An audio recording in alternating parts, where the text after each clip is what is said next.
Nightwatch allows you to tag each keyword with your own label so that it's organized in a way for you to observe them separately. Here's how you can tag keywords in Nightwatch.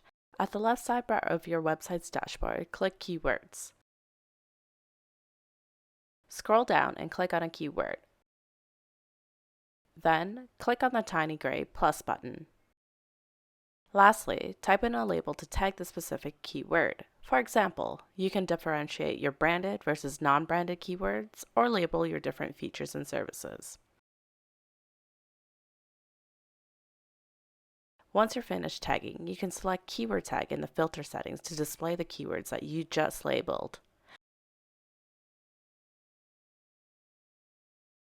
By saving that filter, your tag label will show up on the left sidebar for quick access.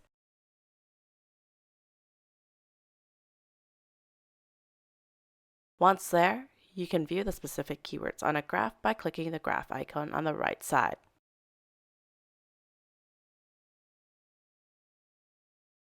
And that's it. By using tags, your keywords are now organized how you want them, which ultimately gives you control over how you monitor your keywords.